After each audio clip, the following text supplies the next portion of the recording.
Julián Castro has devoted his life to public service.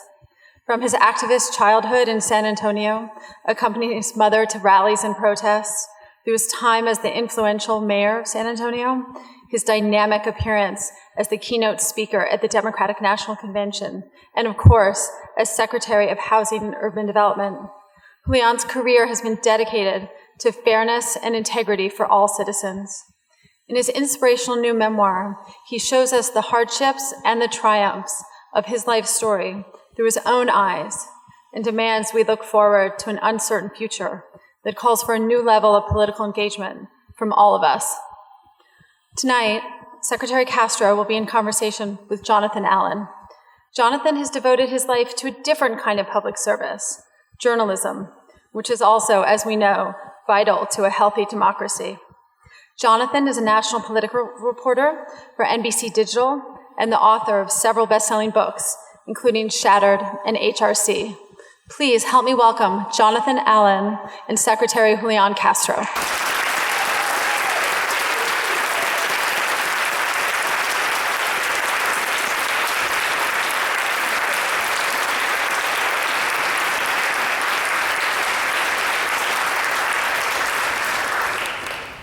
Well, Mr. Secretary, I'm going to assume the applause was for you, but I appreciate the kind No, words. it might actually be for you. Today is Jonathan's birthday, so happy birthday. And I appreciate the kind words about journalists. It's nice to hear those. So the last time I was here, I interviewed Dennis Leary, the comedian, and I asked him about the last time he played a synagogue. And I'm curious, have you ever done stand-up comedy in a synagogue? I have been to a synagogue. I have never done stand-up comedy in one. Fair enough. So you've got this book out, An Unlikely Journey. Some people are going to think that you put this book out because you're running for president, and it's the preamble for that. And what I want to know is why you really put this book out now. That's a great question. I feel like a walking cliche. I've been telling people, I started working on this book basically in 2013, in early 2013 when I was mayor of San Antonio, and worked on it, and then President Obama asked me to join the cabinet in April of 2014, and I had to put it on hold when I went into the administration because of the ethics rules. You can't work on something that's income producing when you're a cabinet member. So at least that's what we used to think, right? So I did put it on hold, like you should, and then I picked it back up. Little Brown was kind enough to give me a 3-year extension when I went into the administration, and then when I got out, it was time to finish it. You should have read the fine print in your cabinet deal. You write in this about An Unlikely Journey, actually a lot about your childhood and about your college experience and less about your political experience. Why is it so focused on the memoir aspect and less so on the public service? Because it was always intended as a memoir. I always wanted it to be, first and foremost, about my family's story in the United States and the relationship between me and my grandmother, me and my mother, my brother, and the struggles and the victories and all of the complexity of rising in the United States, and less so just a blatantly political kind of book. And so, as folks who read the book will see, I talk about my time as mayor of San Antonio and also as HUD secretary, and I talk at the end of the book about the vice presidential selection process. I also speak to especially the issue of immigration that's happening today. But I would say, my personal story is at the forefront of the book and not, politics or partisanship. I always wanted it to be that. Most people don't grow up with a twin brother or a twin sister. Thank God they don't grow up with a twin.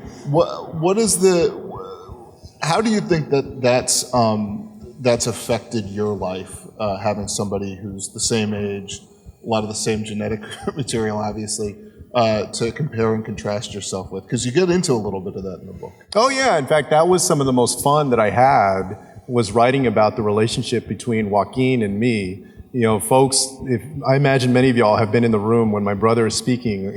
he'll habitually or routinely introduce himself by saying that the way to tell us apart is that I'm a minute uglier than he is. Right? Yeah, I once walked up to this little kid that must have been about 5 or 6 years old, and he said, "You're the ugly one," because my brother had spoken like at a school or something, like 2 weeks before. But he and I, to answer your question, that has been the most unique relationship, of course, in my life. It's been a relationship where we used to compete all the time in school and sports. I write about some of those experiences in the book, and I'm convinced that I wouldn't be who I am or where I am if I hadn't had a twin brother. Is that because of the competition or because of having someone to lean on?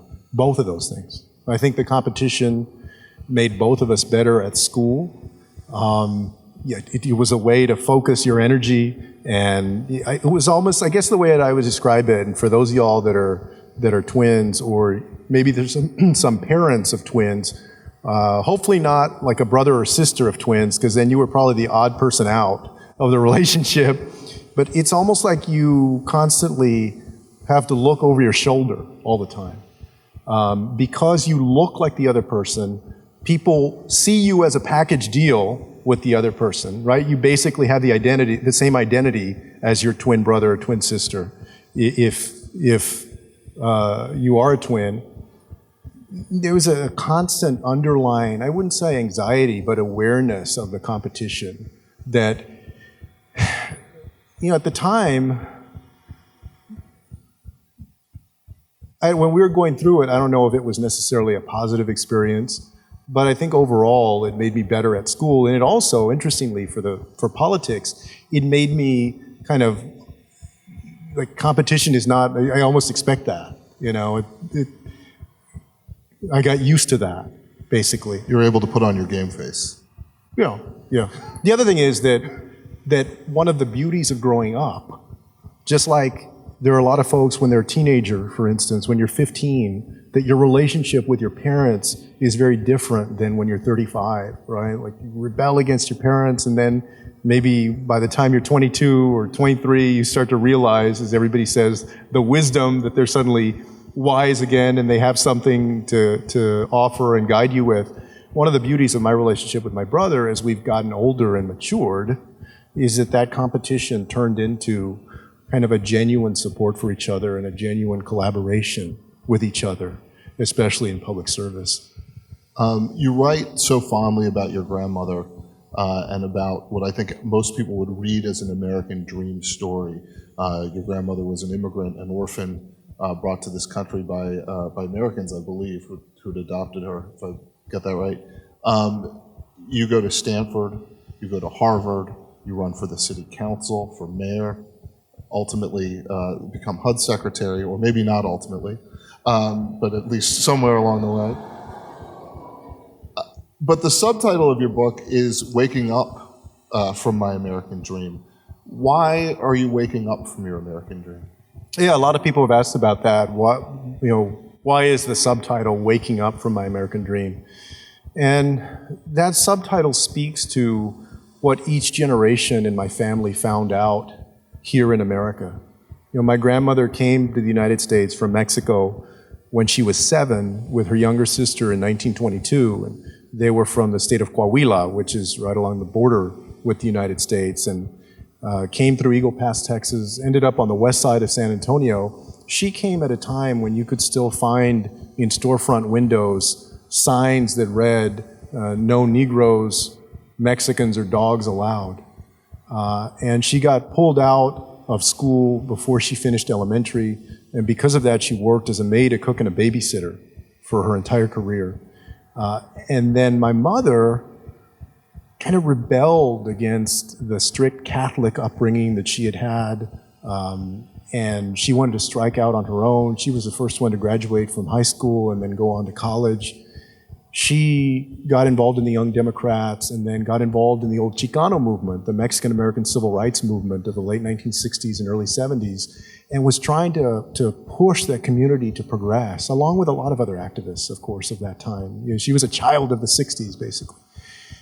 And then Joaquín and I found through public service a way that we could try and help other people have the same kind of opportunity that we had had to go to the public schools and then go to college and go to law school. So what we woke up to, and what I think a lot of folks have woken up to and are waking up to now, especially given the climate that we're in, is that the American dream doesn't just happen, even if you work hard yourself, that we've had to push through the generations to make this country better so that more people could have their American dream. And when I see things like the Women's March and March for Our Lives and all of the folks that are volunteering on campaigns to make a difference this time and to change the leadership here in Washington and in their state capitals, I feel like generations are waking up to their responsibility to do something. Where do you see that need for an awakening most acutely? Is it something in our job markets? Is it in our schools? Is it in our housing? Where do you look and say, this is the part of our society that most needs help right now? I don't even know that it's an issue right now. I don't know that the most important of those is an issue. I believe it's a general direction. It's the difference between going in the direction of division and unity. One of the hardest things right now is to unify the country behind a common sense of national identity and direction. And instead of people being reflexively dismissive of each other or nasty to each other, that folks try to understand each other through their differences and try and work together. I mean, don't get me wrong, that happens every day in the workplace, it happens in local communities, but something has gripped our national politics and the mood that is making it harder for this country to come together and to get stronger as a nation. And so I think that if there's something that we need to wake up to, it's that we're headed down this very dark path, and we need to get off of that path. And that's easier said than done because, we have a president right now that is determined to march us down that path. Where is that common view of America? Because right now, I can go to Trump rallies, or I can go to Democratic campaign rallies, or I can watch the United States Senate, the House of Representatives, or even just talk to people on the street. And it doesn't feel like there is an existing unifying vision of who Americans are and of the commonality between people. It feels the exact opposite. So where is that common vision of America? What does that look like? I do think that there are leaders, whether at the local level, in some cases at the state level, that are working across the aisle, that are working through a common vision for their own local community or their state. And there are also good leaders here in Washington, D.C. that are working positively. But I think that you find that vision amongst people, amongst neighbors. I remember when I was campaigning for city council, we were running in a nonpartisan environment. So, you didn't have to sign up to be a Democrat or Republican. And you could go to anybody's door and talk to them about the quality of the parks or the police and fire response time or the economic development in the community without regard to the party that they belong to. And that was empowering, both for the candidate and the elected official and also for the residents of the city. And so I think that the potential for that exists in places where we're not so focused on these party lines. Do you think that the division in the country is something that is primarily driven by the political class, or is it that they are being responsive to their voters and that the public is divided and angry? No, I think there's both of those things. Of course, you have people that hold very strong beliefs out there, but you also have leaders like the current president that stoke that division. I believe that these last 18 months we've seen more of that than we have in a very, very long time. And we're seeing the consequences of that. In New York the other day, those Proud Boys or whatever they call themselves that went out and beat up folks, this sudden boisterous nationalism and bigotry. The other day I was in Iowa's 4th Congressional District campaigning for a guy named J.D. Scholten that I hope is going to beat Steve King on November 6th. But folks like that used to be more fringe than it is now. And that's unfortunate. And that's part of the path that I'm telling you that this president has us walking along that we need to get off of. One of the things you write about in the book is your struggle talking to girls. And later to women. I don't think I ever used the word struggle, but okay. In my business, we call that analysis. Okay.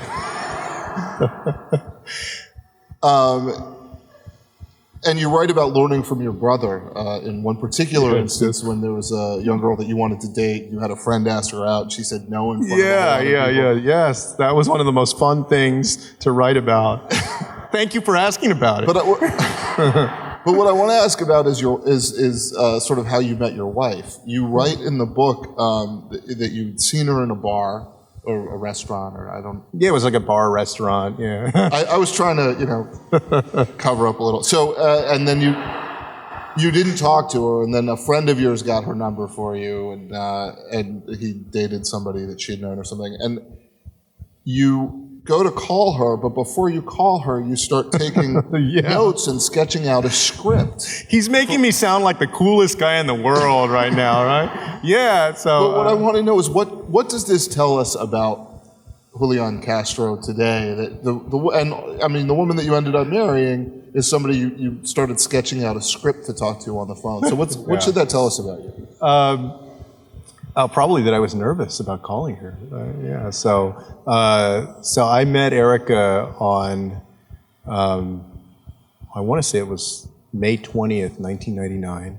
It was my first day back from my second year of law school. I was back home in San Antonio, and I saw her at this bar restaurant, and we had mutual friends, and they were both there. I was there with my guy friend, and she was there with her girlfriend. But I didn't actually talk to her that day. Yeah, I talk about in the book that, I think I've asked out in my life, like, 2 people, gone up to 2 people. That doesn't mean I only had 2 girlfriends. It means that I only actually went up to 2 people and asked them out, okay? And I don't think either one was very successful right there. But they knew each other. So then I asked my friend, like, oh, okay, can you get her number so that I can call her? And before I called her, though, I took essentially what his friend, who was her girlfriend, had said, and kind of thought, okay, well, if you're going to call somebody, you better know what the hell you're going to say, right? If you're trying to go on a date with them. And since I had been relatively shy growing up, I wanted to make sure that I knew what I was going to say. So I wrote down a few notes, and we had our first date on May 26th, 1999. And so on May 26th, next year, it's going to be 20 years since we went on our first date. Congratulations. Thank you. To her, I would say best wishes. Yeah. No, it turned out well. So from that, I wonder if you were to run for office again, and you've got some experience running for office, are you going to be able to ask people for their votes? Are you going to be able to ask people for their money? How do you overcome that shyness? It's totally different. Totally different. Yeah, no. First of all, I think like a lot of folks who have kids that grow up and are fairly quiet, you kind of break out of that at some point. And if you're going to be effective at running for office, there are some people that are effective and they're very, very quiet. I think Joaquín and I just have been able to navigate that. We're not the loudest folks in the world, but when you're out there and you're talking to people about what you believe and why they should support you, and then certainly campaigning in front of crowds, it's come a lot more naturally than if you had seen me at 15, you would have thought. You know, I remember being in high school, and like a lot of y'all, you remember you've read that stuff about like the biggest fear that people have is public speaking. I remember being in high school and just being afraid of the idea of having to give a book report. Remember when we still had to give book reports? I don't even know if they do that anymore, in front of the class. And then by the time, you know, let's say we're 10 years down the road, less than that even at Stanford, because Joaquín and I ran for office for the first time for Student Senate at Stanford, it's like that had just gone away. I had no fear anymore of going up in front of people and speaking. It just magically had gone away. And so, yeah, that's not a concern. You know, nobody likes asking for money, and if they do like fundraising, then you know, you should probably suspect them of something. But I can do it. You know. Now, having asked that, why do you want to be president? Well, if I wanted to be president, oh come on. So I'm going to make. I haven't made a decision to run for president. I'm going to make a final decision about running for president after November. But when I think about, well, why would I run for president? I got into politics because I felt very blessed with opportunity in my life, and I wanted to make sure that other people could have the same kind of opportunity that I had. And at each juncture in my public service, whether I was on the city council, I was mayor, I was HUD secretary, I have worked like hell to use the levers of that office to create greater opportunity for people. And what I see in this administration is an administration hell-bent on limiting opportunity for a whole bunch of people based on who your religion, what your religion is, what color of your skin, what the color of your skin is, how much money your folks have or don't have, where you live. And so I believe that we need to turn the country in a direction of unleashing opportunity, creating better jobs for folks, and generally allowing them to reach their American dream. So if I decide to run for president, that's one of the reasons why.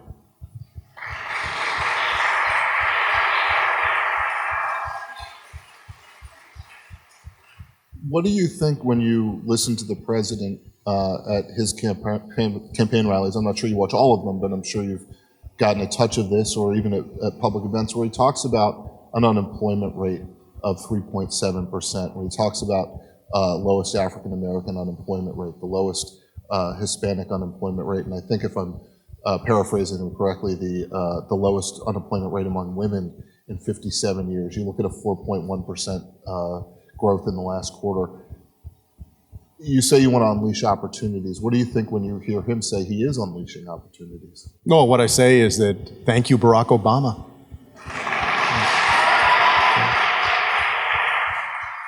I mean, thank you to a president who took over in January of 2009 when we were hemorrhaging, we were losing more than 700,000 jobs every month when our economy was in a tailspin and when folks were talking about the next Great Depression, and who had more than 72 straight months of positive job growth. So, I mean, Barack Obama, if you want to measure it this way, got the unemployment rate down from, what, more than, I think, at 9 or 10% at one point, all the way down to basically near 4.5%. And this guy's gotten it down by about a 1 percentage point more. It's like being at the 2-yard line. Somebody's gotten you all the way to the 98 yards to the 2-yard line, and then you get it over the finish line, and you say, "Oh, look at all the work I did." You know, Barack Obama should get the credit for massively improving our economy, and you know, I think that we have continued. In certain ways to do well economically because of what he built. What I see, though, on the other end, is everything that this president is ignoring. You know, go and talk to people who are living here in Washington, D.C., who have lived here for decades in some of the older neighborhoods, and talk to them about whether they can afford to stay in Washington, D.C., or go to Des Moines, or go to Dallas, Texas. The rents are going through the roof like crazy. People aren't making what they need to make to afford the rent, to afford health care. 3 million people have lost health insurance under this administration because they keep scrambling the Affordable Care Act. So maybe we don't see all of the damage right now yet that this administration is doing, but it's only a matter of time until we will, because people are feeling it. I count 2 Iowa mentions so far. You might be surprised to learn that that's the first in the nation caucus state. Oh, is it really? Yeah. But you know, they start voting in California before they vote in Iowa, so. And a shout out to the first voting state.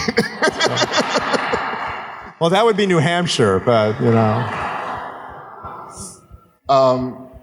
So you said you're considering a run for president. What would stop you from running for president? Well, I mean, part of the consideration is a personal one. Eric and I have 2 children. My daughter Karina is 9, and my son Christian is 3. And of course, we've talked about my running. But just like when a decision gets closer, any kind of big decision in life, you have to have, you know, the real sort of completely honest and lay it all on the table talk. We haven't had that yet. We haven't done that yet. And then secondly, I want to continue to travel around the country, helping candidates that are on the ballot in 2018. And frankly, I want to see what happens in November. And I say that because I do think that these elections set a certain mood, a tone for the next couple of years. And I want to see the message that the American people are sending to folks who are running for office. Typically, people who are going to run for president wait until after the midterms. There's a post-midterm period where they make that decision or at least announce it or start to make the clear indications like hiring campaign managers, raising money. But it looked like Elizabeth Warren got out of the box a little bit today. I don't know if you saw, she put out a DNA test to show that she's got Native American ancestry. And over the weekend, there was a big Washington Post story on all the work she's doing for other candidates. We've seen some candidates traveling to Iowa and South Carolina in sort of thinly veiled forays into those early states. Why do you think some of the Democrats are jumping the gun right now on the midterms? Because there's been some blowback, too. Well, number one, I don't know that that's jumping the gun, right? If we were actually to analyze historically when people started exploring, fishing around these early states, you probably find that this is consistent with that. You may remember, for instance, that in late 2006, I think John Edwards announced before New Year's, in between Christmas and New Year's, that he was going to run for president a second time. That's expected. It was unfortunate that Senator Warren had to do what she did today, because Donald Trump has been terrible in how he has treated her, and just completely unfair to her, and I think to a lot of people along the way. But the good news for Democrats, whether I get into that race or not, is that we have a terrific bench of people. Like, I disagree with people that say that we don't have any bench. We have a lot of talented women and men who are going to run for president, any of which would make a much better president than the current one that we have. And so I look forward, I look forward to, either as a participant or a spectator, voter, watching a diverse group of candidates articulate where we should go as a country. And I actually believe that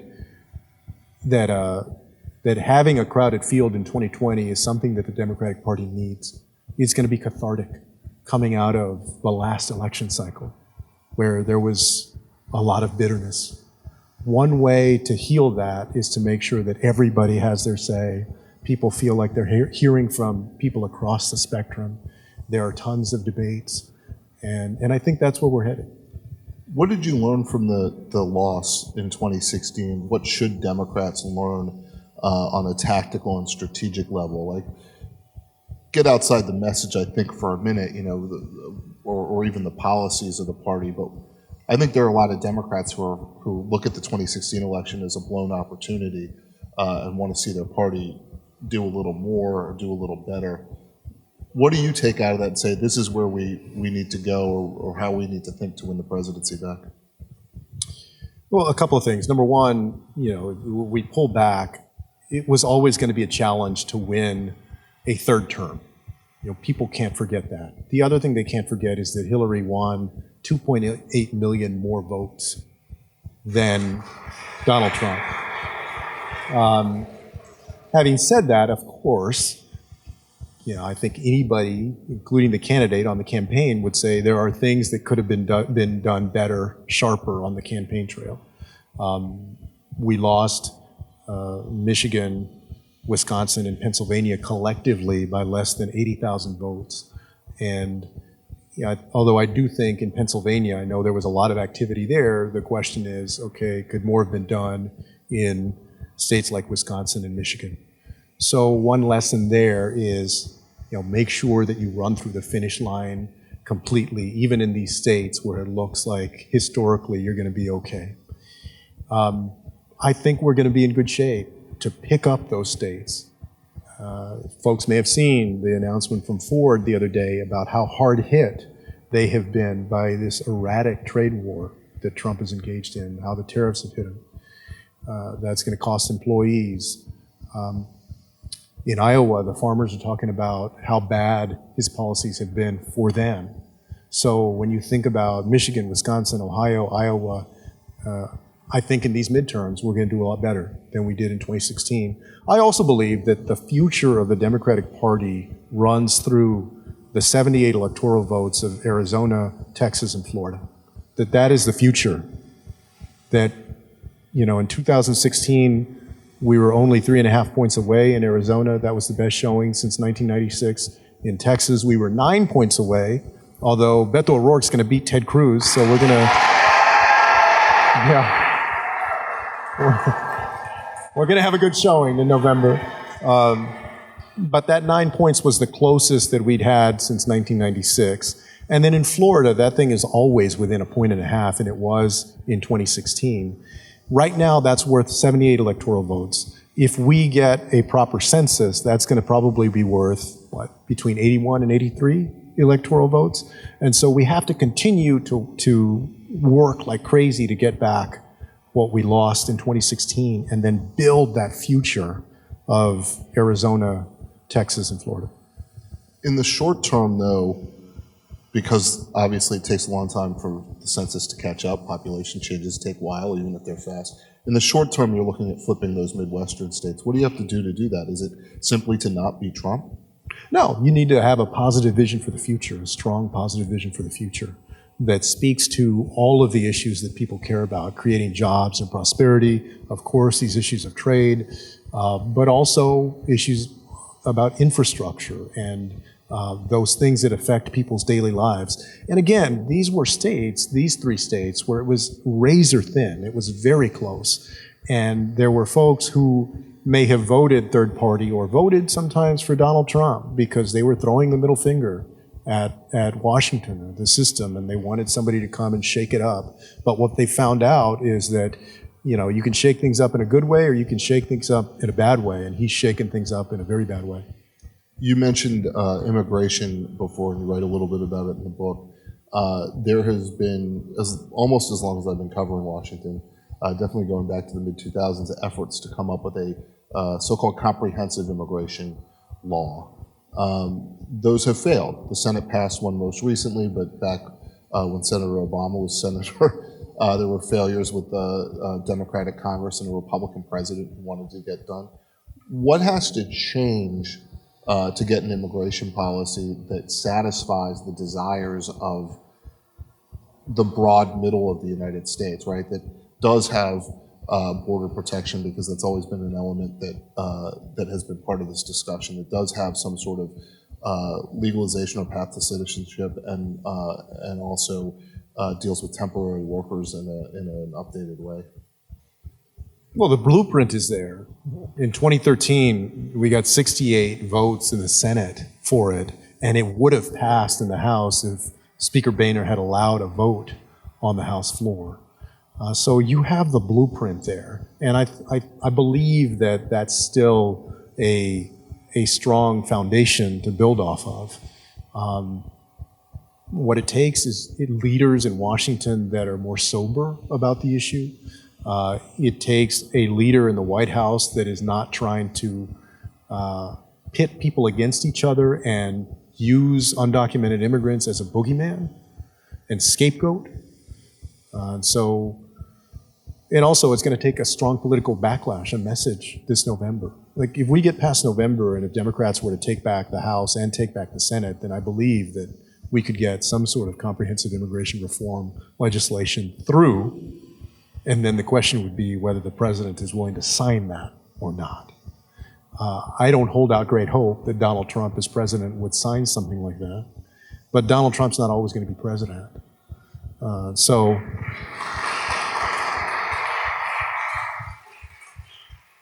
We have a moderate Republican audience here, I think. As far as the question of pathway to citizenship, there are a lot of Republicans whose belief and certainly the talking point is that people who came here illegally shouldn't be able to jump the line, basically. That they shouldn't have an advantage, and even those who are willing to have some sort of legal status for undocumented immigrants don't want to go the whole 10 yards, the whole 9 yards to citizenship. Why is citizenship so important? Oh, because you don't want a group of second-class, we didn't even say citizens. You don't want a permanent underclass of people in this country.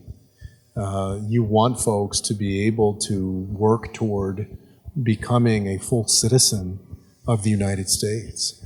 I believe that's healthy for the nation, and that's healthy for them as individuals and for their families. And I think it's right for people to be able to earn their citizenship. I also don't see those two things that you mentioned as kind of mutually exclusive in terms of getting, cutting the line or, first of all, you can prioritize people's claims, but we need to improve our legal immigration system. I mean, you have people that are waiting 20 years or longer to become a citizen. That's ridiculous. We need to improve the legal immigration system, even as we deal with the folks who are here who are undocumented. Those two are not mutually exclusive. The president is working in the other direction in terms of legal immigration, right? We're seeing an effort to crack down on or stop and the visa lottery system. We're seeing much lower numbers of refugees being allowed into the country. What do you think the long-term effect of that is? It's going to deprive our country of enormous talent that we need to compete in the 21st century global economy. When you think about how many of the tech companies in Silicon Valley are started by immigrants or the children of immigrants, you think about how many innovators, how many physicians, how many engineers are immigrants to our country. And yes, of course, we want more folks who are coming up through our schools in the United States to become tech entrepreneurs and become physicians and become engineers. But the truth is that we also need to harness the tremendous brain power out there that exists in other countries of people who love this country, who come here and dedicate themselves to making our country better and who boost our economy and give us a competitive advantage. So it's going to sap us of our competitive advantage over time. And also, I think in the long run, just like the wall, if you take a snapshot of the perception of America today, and then you go down the path that Donald Trump is leading us down, and you take that snapshot 75 years, 100 years from now, what you're going to get is that America means something different at home and in the world that is not good. What it sounded like you were saying there for a while about the competitiveness of the United States almost sounded to me, and I'm sure that you didn't intend it this way, like an argument for a more merit-based system for immigration. Why am I misreading that when you say we need to be bringing in people who are going to help us be competitive in various sectors in the tech industry? Because if I listen to the president, I listen to Stephen Miller, that's what they're saying. Well, I think that they're way beyond that. Similar. Yeah, I think they're way. They'd like to cut off folks almost no matter what or where they're coming from or what their skills are, if you listen to the rhetoric. The fact is that several industries depend on immigrant labor. But just to answer your question, kind of what's underneath it directly, I don't agree with what they would call a merit-based system strictly. I recognize the value of attracting and harnessing, like I said, certain immigrants to our country, but I also know that my grandmother came here when she was 7 years old, and she didn't have anything. And that's the story of a lot of families. Their grandmother or their grandfather, they came here as immigrants or as refugees, and they were penniless. But they worked hard, they contributed to their communities, and then their children may have taken that one step further and their grandchildren further. So I have never bought into the idea that the only way that we should look at it is if they already have a PhD or some skill that we need. However, for the folks that might be persuaded on this because of that, then I think it's a legitimate point. It's a valid point that they are part of our competitive advantage. One of the things you were known for in San Antonio, and I'm not sure everybody knows this, is your efforts behind early childhood education.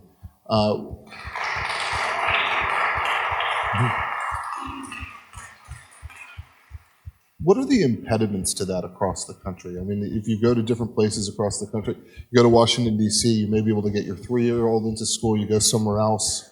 It might be your 5 or your 6-year-old. What are the impediments to getting essentially universal early childhood education? I think the big impediment is a conservative Congress that's not willing to put the resources forward to make it universal. President Obama called for universal pre-K in 2012, I believe, in his State of the Union address. So, we've had a president that was showing leadership on that. What we haven't had is a majority in Congress that was willing to make the investment in universal pre-K. At a state level, oftentimes it's the same challenge, but what's happened is that, like in Texas, the pre-K statute basically says that your kid can get free half-day pre-K if they fall within one of 6 different categories based on income, based on if you're an English language learner, if you're a child of somebody in the military, if you are a child with a disability, if you're homeless. So there are different categories. I believe it makes sense to just expand that so that every single child in the country can get pre-K and get off to a strong start. So what we tried to do in San Antonio basically was to add revenue and invest in significantly expanding high-quality pre-K. We didn't have the resources to get to universal, but basically opened it up a lot more than it was before. It was a sales tax initiative. We got the buy-in of the business community, obviously the education community, and ultimately 53.5% of the residents of San Antonio to increase the sales tax to fund pre-K for SA. I want to ask you about 2 other issues that have created some financial trouble for the country and for individuals that I think you're familiar with. Obviously, one is housing secretary. You're very familiar with, I assume, the housing crisis that you came in a few years after, but also student loans and student debt. You had student debt for quite a long time, if I recall from your book. Does everybody need to own a home? And does everybody need to go to college? And if so, how can those things be affordable without people ending up so deeply in debt? I don't think that everybody needs to own a home. I don't believe that everybody needs to go to college or everybody is going to college. What I believe is everybody needs safe, decent, affordable housing in this country. And that everybody ought to have the opportunity to get the kind of education and skills that will allow them to provide for themselves and for their family in an economy that is changing, that is transitioning, maybe at a faster rate than it has in a very long time. So whether that's, we know that it's probably not just high school, whether it's some sort of certification program that gives them some skills, for the workforce or community college or university, but some sort of higher education. Now, how do you afford that? Well, I believe that just like at one point, high school was not something that was required. Our American education system sort of built up. Then it was something that was required. The first 2 years of college at least should be free for folks, because we're in a world where brain power is something that is required in our economy more than at any other time. And we're competing against countries that are just producing young people that have more education and skill than ever before.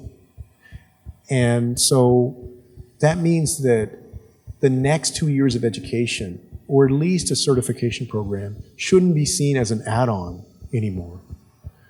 It should be seen as something that we aim for people to get and that we say people can get without having $100,000 in debt, or like me, I think, was over $80,000 in debt. And we can get there. There are states, I think several states that have done that with their community colleges. If you talk to people that went to universities like the University of Texas or the University of California just 2 generations ago, people will tell you, oh, I used to pay $50 per credit hour, right? If you talk to your parents or your grandparents. So it's not like we have never seen that in our country. We have seen that before. The United States can do these things, but we need a commitment to make the investment in it. We're going to open up for questions. There are 2 microphones in the aisles here if you guys want to come up.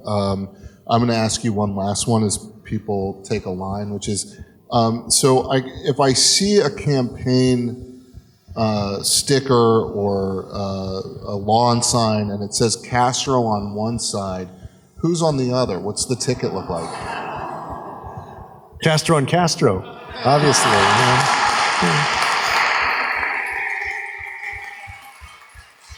You went to law school. The Constitution, I believe, doesn't allow you to both be from the same state. Wait. Although Dick Cheney disagrees, Jonathan, perhaps. come on. Am I going to have to school you on this? It says that you can do it, you just can't collect the electoral votes of your state if you do it. So you wouldn't really lose anything probably in Texas. No, we would win Texas. So you're right. I probably would dump him off the ticket. I wouldn't take him. I mean, you're going to have to subtract those electoral votes. That's from your 78 total, which, by the way, I want to note, you knew the number of electoral votes for Arizona, Texas, and Florida. Well, I know that we have 38, and we need to turn that 38 into the Democratic column soon. So.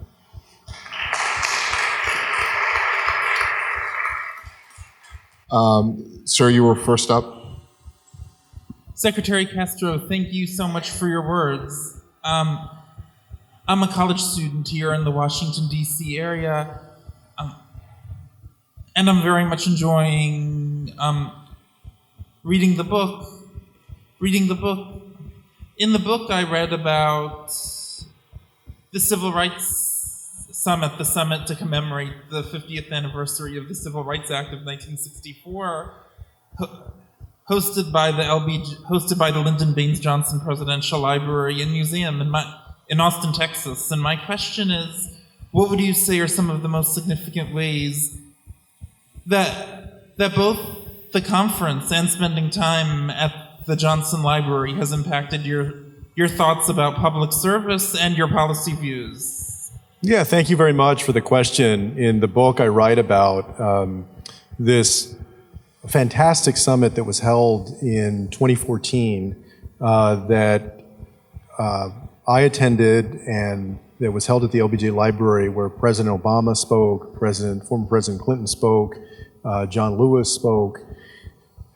And then I just finished up a visiting fellowship at the LBJ School from basically the academic year that we just passed. I was lecturing there in the spring on housing and economic mobility. I think what I took from that summit was that it takes people on the outside and people on the inside to get big things done, like the Civil Rights Act. And by that, I mean that it took the activism, the protests, the marches, the sacrifices of people like Dr. Martin Luther King and John Lewis and so many others, Rosa Parks, agitating. And then at the same time, it took the willingness to listen and the ability to be effective on the inside that President Johnson had to make that a reality. And so when we think about making progress in our country, you got to look for both of those things, whether it's folks right now who are protesting what's happening with this state-sponsored child abuse that we call family separation on the border, or any other issue. The most powerful combination is when you have both of those, the outside and the inside. And that Civil Rights Act and how it came to be was a great example of that.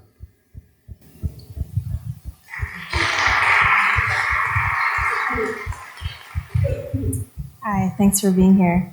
I wanted to ask about the recent report that came out about climate change and also touch on the hurricanes that we've seen being stronger and other natural disasters, and if you were elected to national office, how you would lead both domestically and internationally to tackle what could be the biggest issue of our time.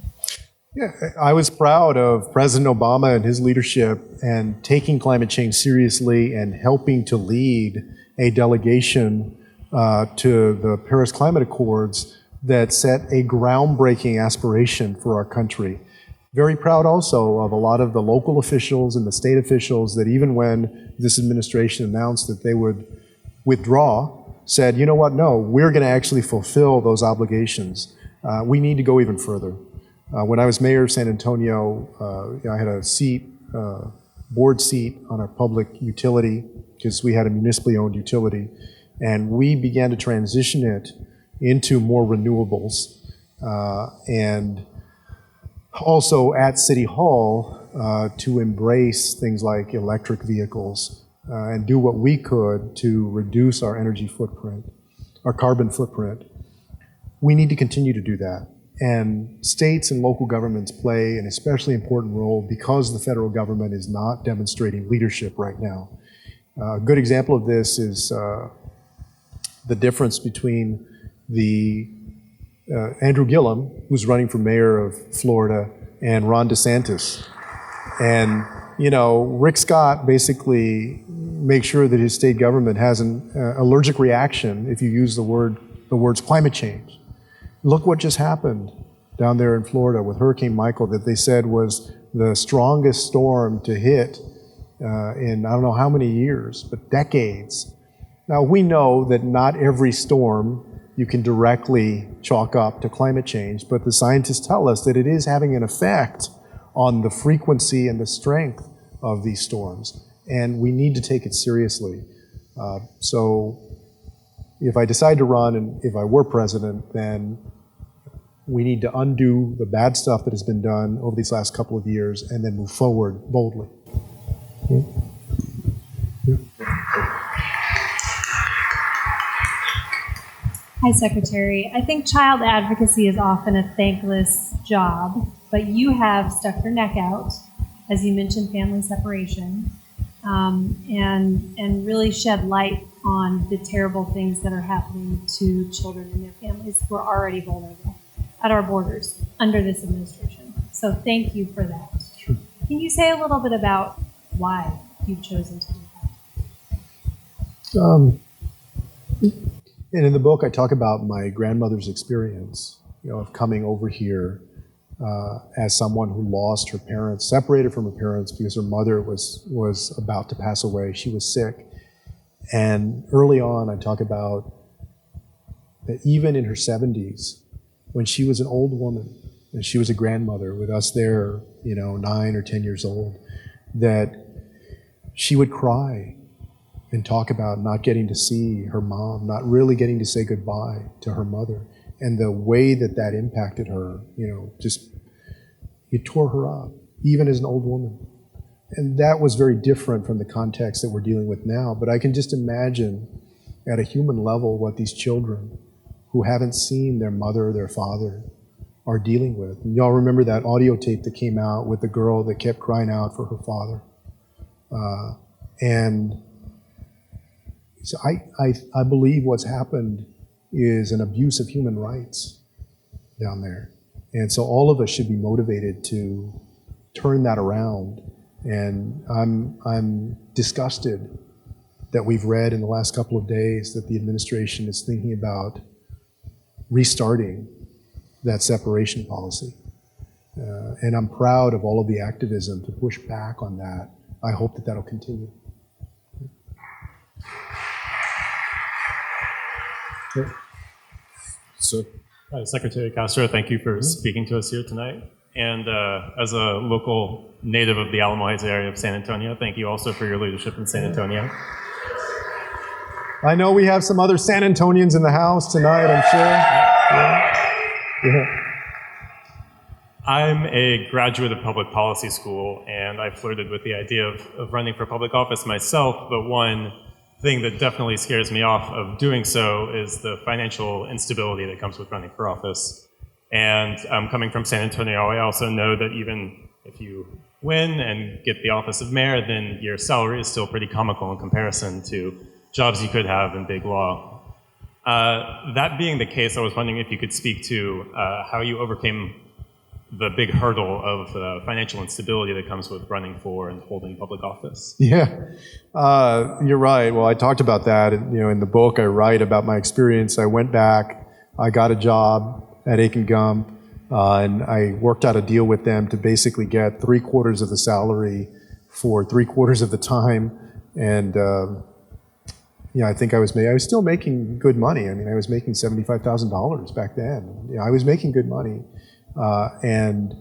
But city council only paid $20 per week with a maximum salary of $1,040 a year. And one of the clients of the firm ended up having a development project that they wanted to do that I was not going to be able to vote on, and I wanted to vote against at that time. And so one day I just quit my job at the law firm. And like a 27-year-old would, right? I had gone out and bought a house and got in a car and then just quit.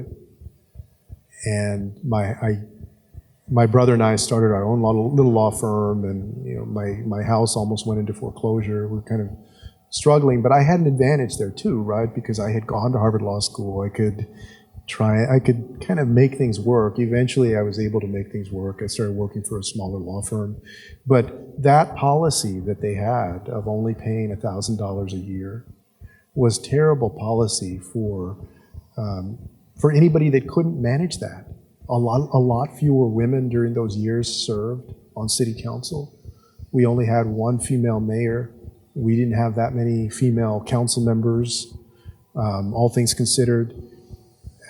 And basically you had to be somebody that was either independently well off, somebody that was at the beginning of their career so they could kind of navigate it and try and manage it, or your spouse would support you. And that limits a lot of people. Fortunately, the year after I left, in 2015, the voters of San Antonio, I think it was, 2015, the voters of San Antonio decided to pay their council members, I think something like $45,000, and the mayor makes $63,000. And so you're right that a lot of people could make more in the private sector, but at least it's better than $1,000 a year, right? Which was just so ridiculous. It is a sacrifice oftentimes to go into public service. And anybody that goes into public service should go into it with the idea that you're going to make a sacrifice when it comes to the amount of money. That's why it is special to go into public service. I'll just offer for people that are thinking about going into public service that the number one thing I tell people is that you should know why you're going into it. Like for me, I said at the beginning that it was that I felt very blessed by opportunity, and I wanted to make sure that other people could have that same opportunity. Whatever it is for you or for any of the folks here that are thinking about it, know it. And I don't mean that you have to know every single policy point. I'm not talking about issues. I'm saying in your gut, in your heart, why are you doing it? Because the people that get into problems in politics are often the folks who are rudderless, They don't have that. Or they go into it because they want the title behind their name, or they want to get tickets to the ball game, you know, or get to go to the dinners. Or sometimes, I mean, I've seen this a lot, especially like in school boards. People want to get in there so they can get contracts for their friends. They're in it for the wrong reason. Make sure that you're in it for the right reason and know what that reason is. Right?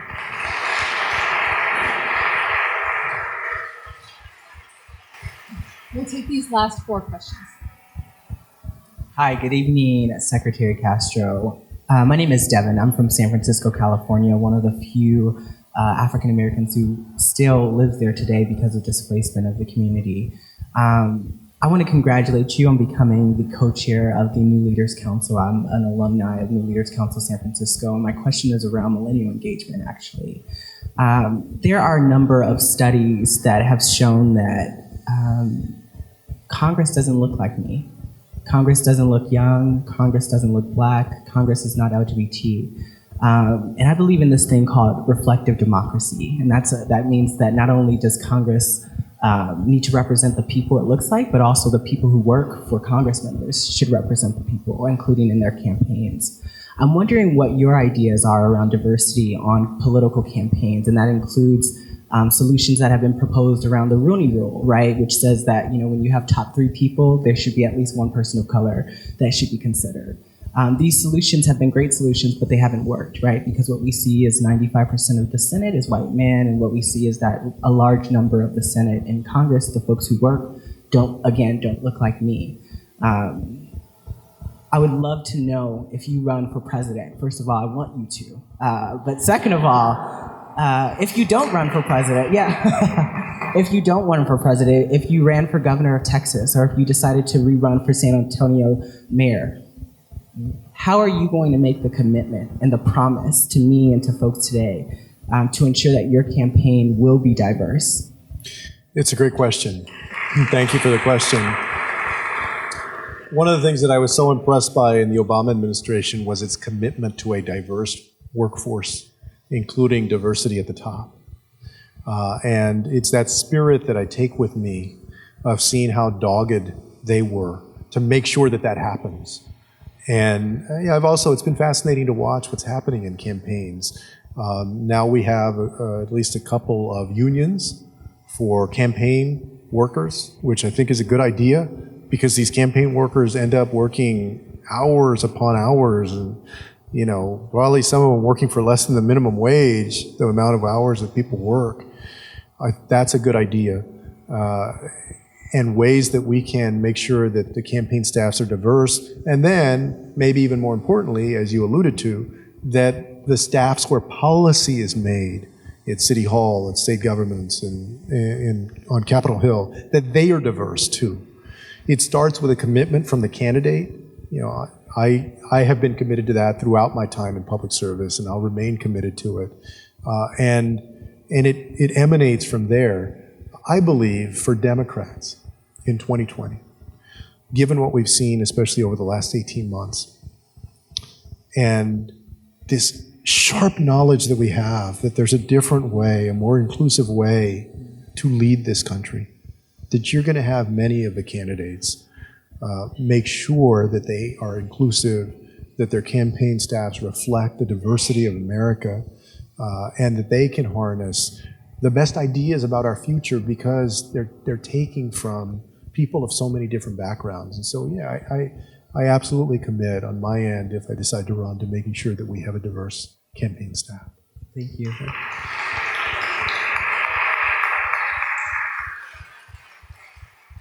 Hi, Secretary Castro. So my question's actually pretty similar to that. My name is Levi DeBose. I'm from Houston, Texas, and I go to school at George Washington University.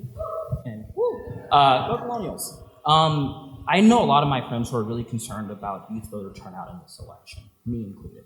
And I want to know, while you're out on the trail in 2018, and if you were to run for president or do anything to help Democrats in 2020, how would you encourage more youth to turn out to vote, especially youth that look like me who are minority and people of color?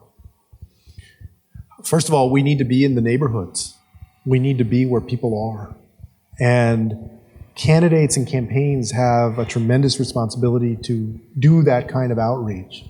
I was just with, I won't say where, but I was just with one of the statewide candidates in the last couple of weeks. I think that covers me because I've been to like 5 states in the last couple of weeks.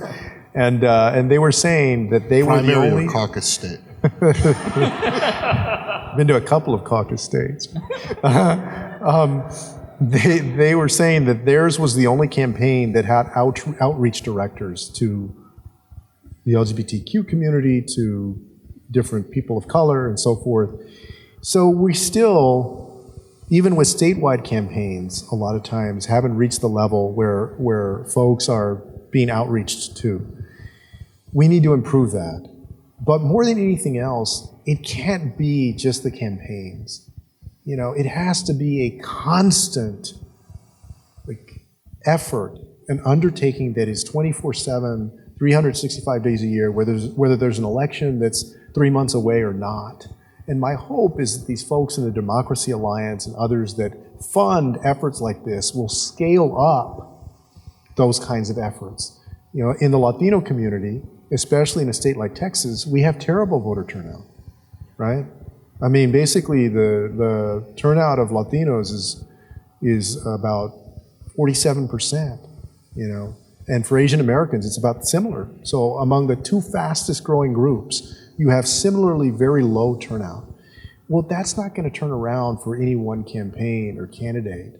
It's going to turn around when significant investment in resources is made. And also, the more that we have great candidates coming from those communities that resonate and inspire, the more I think people are going to participate. And that means that y'all have, those of y'all who are thinking about going into public service, a real opportunity to help be a part of writing a new page of democratic participation for groups that have been marginalized in the past. Awesome. Thank you. Thank you.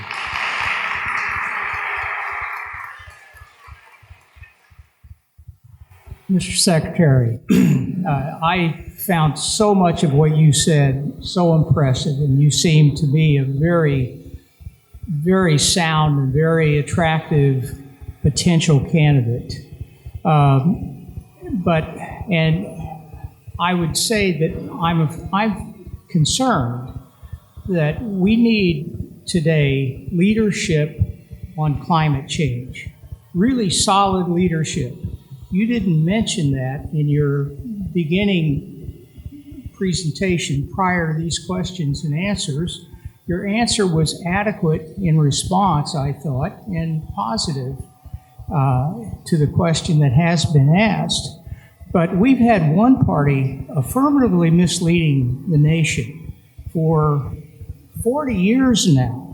And we've all seen this situation get worse and worse, and now it's beginning to feel quite real. We just need to have you and have all of our candidates embrace climate change, have it as part of the basic message, think about it seriously and say why it's important, and carry that leadership that we so desperately need from our politicians. Please do that. No, I appreciate, the comment. In the book I talk about, and I mentioned the job that I quit. The reason that I quit was because folks wanted to develop over the Edwards Aquifer Recharge Zone. Basically, San Antonio relies for its drinking water on an aquifer. It's the largest city in the United States that relies on an aquifer as its primary source of drinking water. And I saw that development as an environmental threat to the quality of our drinking water. And, so I didn't just talk about, I'm going to do this or I'm going to do that. I actually quit my job. So that I could go and vote against that. And that, is not climate change writ large, but I think I've demonstrated more than a simple commitment to sticking my neck out to make sure that we treat our environment right. And whether I run or not, I'll continue to do that.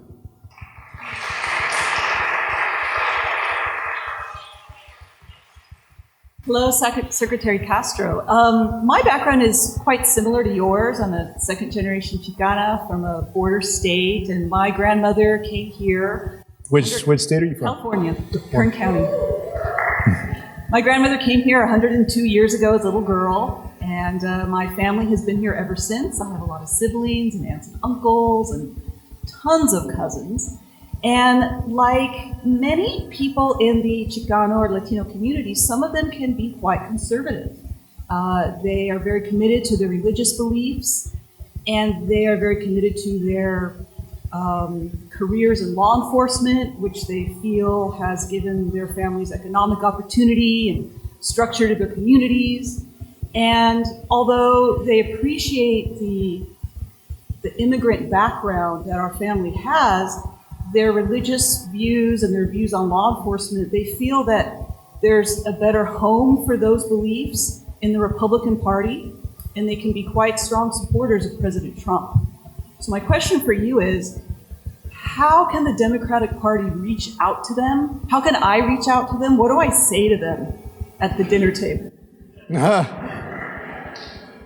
Well, we do have Thanksgiving coming up, right? After the elections. Yeah. What do I say to them now? Yeah, either you're going to be sad or they're going to be sad. Yeah, you're right, first of all, that especially in a state like Texas, you're from California, and so of course you have that everywhere, but you have that, as you can imagine, you know, with more frequency in Texas. I think that you have to approach people in that case based on their beliefs and what they really want to get out of life for themselves and for their family, and why the Democratic vision for the future is a more powerful one to get them where they want to go. Everybody wants upward economic mobility. Everybody wants to feel like they and their families are being treated with dignity and respect. You know, the toughest question for some of Mexican Americans who are conservative to answer is when you ask them, for instance, about what Trump said about that judge, I think it was Julián in San Diego, when he said outrightly, you know, they asked him, well, why can't this, like, what's the problem with him? You know, he said that he's Mexican. He can't do his job because he's Mexican. That wasn't just immigrants or because of his Mexican heritage. And I feel like this president, nobody came to him asking, hey, you know, like, do you have a problem with us? He affirmatively said that he had a problem with a certain community. And he let out how he views that community, especially more than his comment at his announcement, especially in his comment about that judge. You know, that's what is in his heart, I believe. So that goes to being treated with respect in this country. But generally, I think you got to talk to him like you would talk to anybody about, you know, what we stand for and what they stand for. I don't think that there's any kind of magic words that you can say. But the talking through it is worth it, because that's what we're doing less of these days.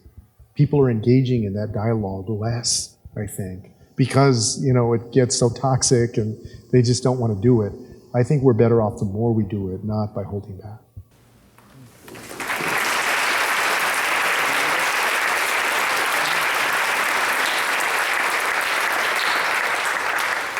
Secretary Castro, this seems like a warm crowd. I bet they're willing to forgive you the youthful indiscretion of growing up as a Philadelphia Eagles fan. I don't know. We have some Texans here, so that's right. In the book, I talk about my brother took the Cowboys, so I had to take another team. Thank you very much. Obviously, thank you to 6th and I Synagogue. Thank you. The book, I can't encourage people, because of my job, I can't encourage people to buy it, but I will. Please buy it. An unlikely journey waking up from my American dream. Thanks a lot.